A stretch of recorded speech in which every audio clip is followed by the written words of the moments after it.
Welcome to Live Unique. Our goal is to help you answer life's two most important questions. Who must I be? What must I do? Summed up in our motto, Unlock Your Truth, we want to take you on a journey that will help you as soon as possible to get to that place in life where you understand and live out your unique truth.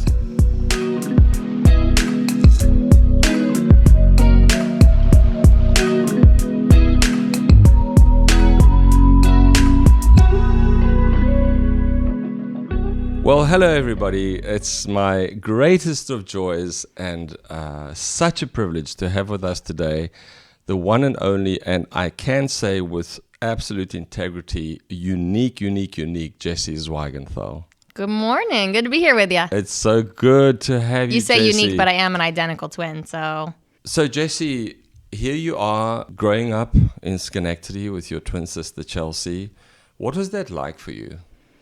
Oh, we had an interesting childhood for sure. But I think, honestly, our personalities, we're very blessed to be positive people, born with, I think, innate happiness, which is a gift. Were you always like this, even as a kid? Yeah, I'd say so. I think, and it's a gift, and I recognize not everybody has that. I have a 6-year-old daughter who she struggles with anxiety. She can just see the world through a brown lens at times, and I'm always trying to bring her around to say, come. She always thinks like, what if something bad happens? And I always say, what if something amazing happens and you miss it?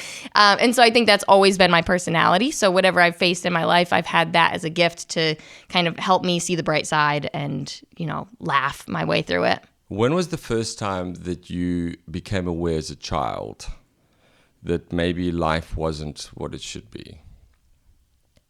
Well, I think I was aware at a very young age because, my parents split up when I was 4, but honestly, my grandparents were very, very there for us. They raised us in many ways. And my grandfather used to pick us up in his big old car, one of those old, looks like a big boat, what were those? I can't even remember what they were called. I know exactly what you're talking about. And he'd pick us up and we'd get in the car and he'd always say, how are things on the home front, girls? And we would always respond, well, we're learning what not to do from a very young age. And so we kind of look to our grandparents. That's a life lesson right there. I think I can apply that at 60 still. Yeah, so I would say we were pretty young. Nice. Did you enjoy your childhood? Immensely. I think I had a very magical childhood. I think in some ways the challenges we faced helped us to appreciate life in certain ways. So we always lived very close to our grandparents. At one point we were 4 houses down from them, and then we moved 4 doors down, and things were just magical at Grandma's house. She made our childhood magical through and through. And it's just you and your sister? No, we have an older sister. She's 3 years older than us, and we have a stepbrother who's also named Jesse, like me. So oh, wow. That was confusing. Interesting, yeah. Yeah. Jessie, yes, Mom, yes, Mom. I was little Jess. Oh, nice. Much to my disappointment. Nice. Tell us about your time at school. Did you like school, or were you, like most kids, bored with school? Because you're such a social person. Well, yes. So I enjoyed school. If you take all the learning out, I enjoyed school a lot. I was never a great student, I wouldn't say, but I got by. I learned how to work the system in some ways maybe. And it was easy at a school like Schenectady High because you have this wide gamut of students who some are really, really struggling, and there's gang violence and the farthest end of that spectrum.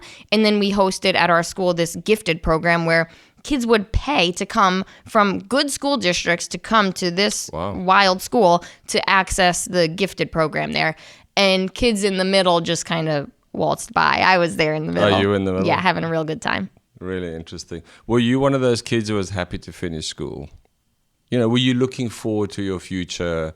Well, yes. I think I was I was always very positive, and at that time, very naive. And I was one of those kids who was like, oh, there's something, I have a special, unique purpose in my life, and I'm going to go on and do amazing things. And as you know, Lorenzo, I did go on to participate in a really amazing leadership training program that sent me all around the world thanks to your vision and your leadership. Oh, we're going to talk about that this morning. So I was thrilled to finish school because it meant I was going to get to start with that. Tell us a little bit about how you came to go around the world, because this was a global leadership development program that we developed. It was with a not-for-profit called Shakaba, the Global Family, and students would spend 3 months at a time in a different part of the world. And so they would literally be on 3 or 4 continents in 1 year. And I recognized in Jessie, as I got to know her, that she is truly somebody unique and special, and somebody who is going to live a life of great influence and impact. So it was an absolutely worthwhile experience. Can you tell us a little bit about the countries you went to? Oh, yeah. Man, it was the year of my life, without a doubt. You say 3 to 4 countries, but I actually, the way my program was set up, I spent anywhere from 3 months to 3 weeks in 7 different countries throughout the course of the year. Right. I think I was very lucky in that way. I got to experience some really cool things. And so I started in Schenectady. And again, I was very eager to get on with my life after school finished. I think you guys had asked if I wanted to take the summer off, and I said, no, I want to start immediately. So 2 weeks after I graduated, I started the program. And I mean, why hold off on getting your life started, right? And so I spent 3 months. I started here in Schenectady with the church locally. It was a ministry-focused program. And what was so cool about it is that I think it ran for the course of 8 years. There were 8 different students. Yes. And each year, one student would be selected from anywhere within this global network of organizations. We had students from Uganda, Bulgaria, South Africa, Brazil. They came from all over the world. And so it was an incredible privilege to be selected as the student in the year that I participated. And each year, the program would be built out around that student's giftings, their interests. And so for me, my program was tailored around youth ministry and missions work. That's what I was passionate about and the direction I saw my life going in. And so I spent 3 weeks in Israel, 3 months in South Africa. I popped up to Uganda for a week. Went to New Zealand for a couple of months, Bulgaria. This was not a sanctioned part of my trip, but I took a road trip to Turkey while I was there. So I like to count that in the places I saw in my adventures. And then headed back to Uganda at the end of the year. And it was really incredible. I got to learn so much about myself, about the world. I was super naive. I don't know if you know this, Lorenzo, but when I showed up in Uganda on the initial trip that I took there, I literally arrived at the airport in Uganda, which at the time was like freshly out of war in like Central Africa. Mm-hmm. And I didn't know who was coming to pick me up, what time they were coming, where I was staying, a phone number to call anyone. And I just was waltzing my way through life. I was like, I'm sure someone will come to get me. This is fine. Most people would have been freaking out and like, what the heck? I didn't know that, by the way. Yeah. I mean, I didn't exactly put that on blast. It doesn't speak to my wisdom as a human being. I wouldn't say. You know, it's fascinating as we reminiscing. So what did you learn about yourself? Oh my gosh, there's so many things. Well, I got a husband out of the deal. Yes. In my travels to South Africa, I did meet a very handsome, wonderful guy who is now the father of my children. And so that worked out great. If I got nothing else out of the program, it was totally worth it. And he has a great accent. I met him in South Africa, for the record.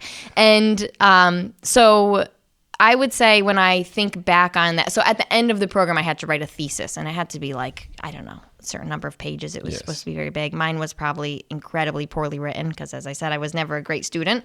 And I put it off until the last minute. I'm sorry if you didn't know that. It's fascinating. Yeah.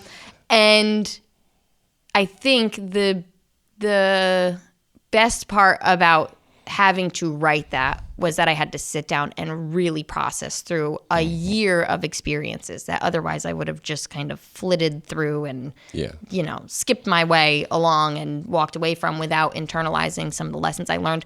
But the whole program was focused around leadership development. Right. And so I had to ask myself, like, okay, well, I got accepted into this program. Clearly someone sees some leadership ability in me, but I don't feel like a leader. I don't feel like a person who has a strong opinion or who knows what to say. I'm terrified of conflict, and I feel like to be a leader, you have to be able to like call it as it is, and I don't want to do that.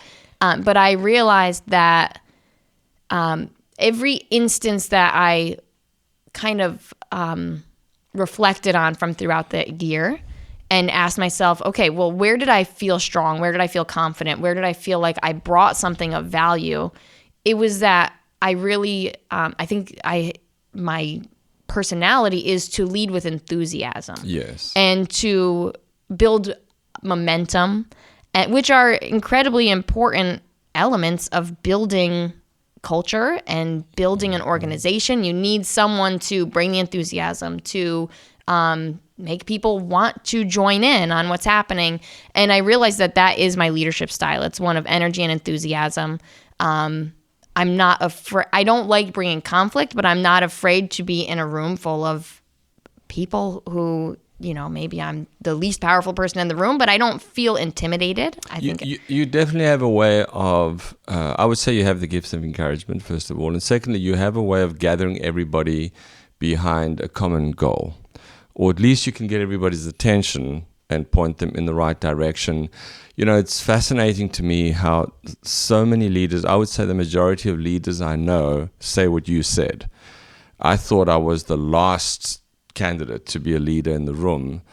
And I'm one of those people who believes that you are born with a leadership gift, some measure of a leadership gift, right? And then you'll find expression for that. Either yourself or somebody else will recognize it, like in the case of Shakaba, and say, let's make sure that you have opportunity to express that gift, because that gift is going to help so many other people.